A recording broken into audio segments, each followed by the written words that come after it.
Bismillahirrahmanirrahim. Assalamualaikum warahmatullahi wabarakatuh. Selamat malam, salam sejahtera. Saya Cak Lontong, salam lembar. Terima kasih, bahagia sekali rasanya saya malam hari ini bisa hadir di sini. Walaupun sebenarnya di saat yang bersamaan ini ada acara di Kementerian Kesehatan, tapi saya memilih hadir di Charlton untuk Annual Report Award 2014. Mohon ini tidak perlu tepuk tangan, saya tidak hadir di sana karena memang tidak diundang. Saya hanya menyampaikan informasi di sana ada acara juga. Pak Mulyaman, luar biasa Pak. Beliau ini menganggap saya seperti saudara sendiri. Tadi ketemu beliau di depan, selamat malam Pak Mulyaman. Saudara siapa ya? Terus dia menganggap saya saudara. Kalau hari-hari biasa itu menghadap Pak Mulyaman itu waktunya susah sekali, jauh sibuk. Tapi alhamdulillah dan saya bersyukur karena malam hari ini justru Bapak Mulyaman yang menghadap saya. Terima kasih Pak. Maksudnya beliau duduknya menghadap saya. Kalau Pak Tito punya kedekatan emosional dengan saya, makanya beliau kalau dekat dengan saya itu bawanya pengen emosi terus. Terima kasih Pak. Ini hanya bercanda karena sebenarnya saya ini stres. Saya disuruh stand up dengan tema, makanya saya bawa ini supaya saya tidak salah. Akuntabilitas dan transparansi informasi untuk memenangkan persaingan bisnis dalam era integrasi ekonomi Asia. Memahami arti kalimat ini saja saya kesulitan. Apalagi untuk menciptakan materi joke dengan tema ini. Saya berusaha, semalam saya nggak sempat tidur. Saya berusaha mencari semampu saya. Tetapi menurut saya, pemahaman saya intinya, kita harus ingat dengan apa yang dilakukan oleh PT Kereta Api dengan filosofi gerbong. Untuk melaksanakan tema kita ini, kita butuh peran eksekutif. Maksudnya apa? Biasanya gerbong ekonomi dan bisnis itu berjalan bersama. Nah, gerbong eksekutif ini biasanya hanya menggandeng gerbong restorasi. Filosofi ini yang kita lakukan. Jadi dibutuhkan kemampuan dan kemauan dari eksekutif untuk bisa merestorasi iklim dan situasi yang kondusif supaya ekonomi dan bisnis bergerak maju menghadapi persaingan ke depan. Alhamdulillah, semalam tidak tidur nggak sia-sia. Kalau sebenarnya nggak ada isinya juga. Kata-katanya ada hubungannya, gitu saya sudah bersyukur. Berat sekali. Tapi bicara masalah persaingan, apalagi kalau ASEAN, saya yakin Indonesia nggak ada duanya. Kalau dulu Malaysia tahun 70-80 impor tenaga pengajar guru dari Indonesia. Sekarang tahun 90-2000 yang diimpor hanya yang mungkin kita sebut saja asisten rumah tangga. Itu banyak yang mengatakan kualitas kita sudah turun. Salah.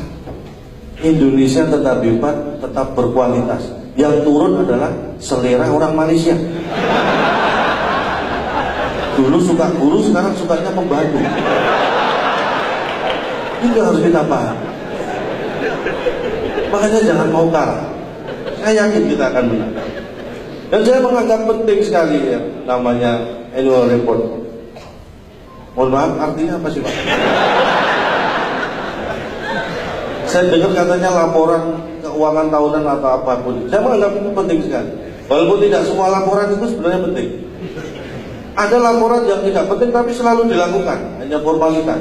Laporan komandan upacara kepada inspektur upacara. Itu tidak penting sama sekali. Semua juga sudah tahu kalau kumpul di lapangan semua siap mau upacara. Tapi laporan itu tetap dilakukan. Saking tidak pentingnya, ada yang beranggapan bahwa report itu nggak penting. Sampai mungkin Presiden kita keempat, Republik Indonesia keempat, selalu mengatakan gitu aja kok report. Saking nggak pentingnya report.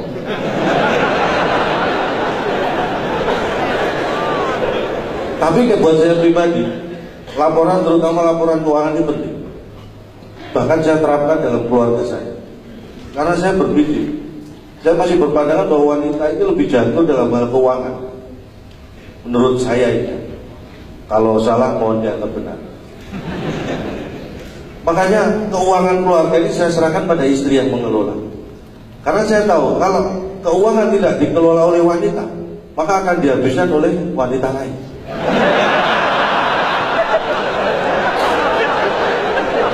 Makanya saya anggap penting. Itulah penting. Dan tepuk tangan buat wanita-wanita Indonesia. Karena itu, ini himbauan saya kepada kaum laki-laki, terutama pada diri saya sendiri. Karena prinsipnya, kaum pria itu kalau sering keluar malam, itu semakin banyak menghabiskan uang. Nah, wanita semakin sering keluar malam, itu semakin berpeluang menghasilkan uang. Ini khususnya wanita yang sudah go publik ya. Saya nggak tahu apakah ini tercatat di Bursa Efek, Pak. Tapi itulah pentingnya. Makanya saya kemana-mana selalu saya simpan foto istri saya di dompet. Setiap ada masalah pekerjaan saya buka dompet, dan istri, wah masalah terasa ringan. Karena masalah terberat ya itu foto.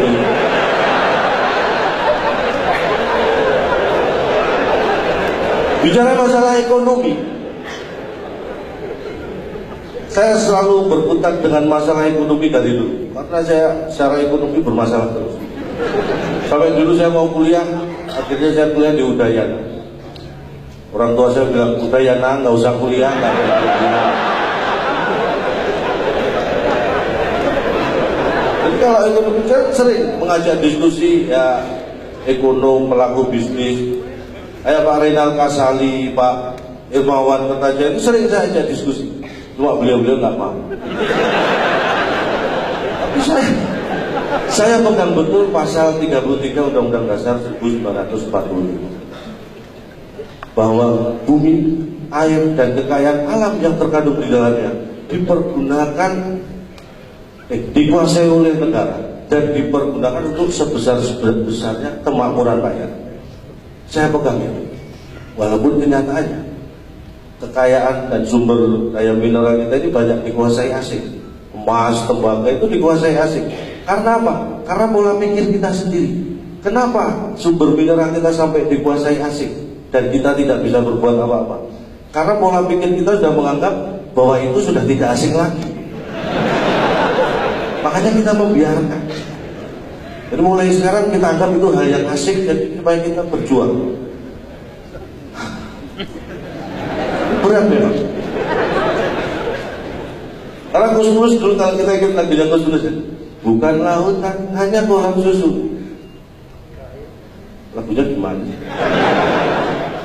Orang bilang tanah kita tanah surga, tongkat kayu dan batu jadi tanaman. Nah masalahnya kalau sampai sekarang rakyat kita masih belum sejahtera. Siapa yang salah? Gus Dur. Kok berani-beraninya nyanyi gitu? Ini yang berani. Makanya kita harus mewujudkan bersama. Dan saya yakin, karena saya lihat kemiskinan ini mulai menurun. Saya survei sendiri di lingkungan saya. Kemiskinan menurun. Dari dulu kakeknya miskin, bapaknya, sekarang anaknya, cucunya turun.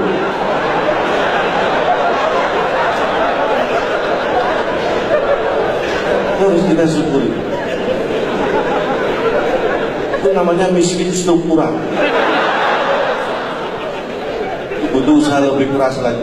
Tapi menghadapi tekanan ekonomi, karena rupiah kan mulai menguat. Maksudnya lebih tepatnya mengkhawatirkan. Menghadapi ekonomi yang seperti ini, saya terapkan kuncinya apa? Ikhlas, pasrah. Dan terasa, benar. Ketika saya punya masalah ekonomi, anak istri saya pasrahkan ke mertua, beban ekonomi saya lebih ringan. Kuncinya pasrah. Dan saya ingin menyampaikan, mungkin waktu saya sangat terbatas. Saya harap apa yang saya sampaikan ini kurang. Kalau kurang kan pengen nambah. Kalau pengen nambah dan cara seperti ini saya diundang lagi. Tapi dengan catatan tolong temanya jangan berat-berat Pak.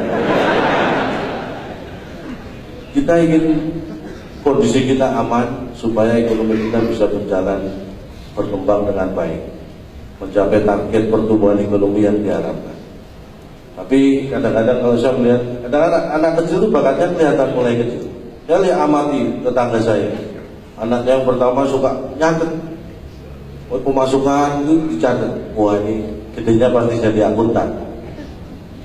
Yang nomor 2 itu sukanya perang-perangan, wah pasti jadi tentara. Kalau yang ketiga ini kayaknya jadi polisi, minta uang jajan.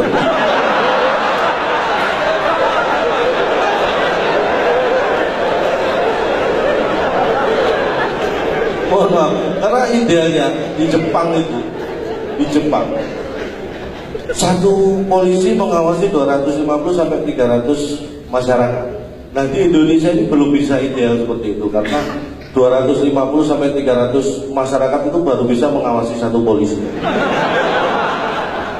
Itu harus kita tingkatkan. Karena saya ingat betul pentingnya ekonomi. Bung Hatta pernah mengatakan bahwa koperasi itu soko guru ekonomi. Dan saya nggak prihatin karena justru sekarang ekonomi guru soko koperasi. Ini yang harus kita rubah, terutama koperasi simpan pinjam.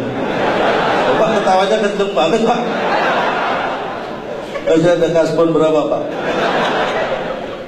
Ya mohon maaf, hanya ini yang bisa saya sampaikan.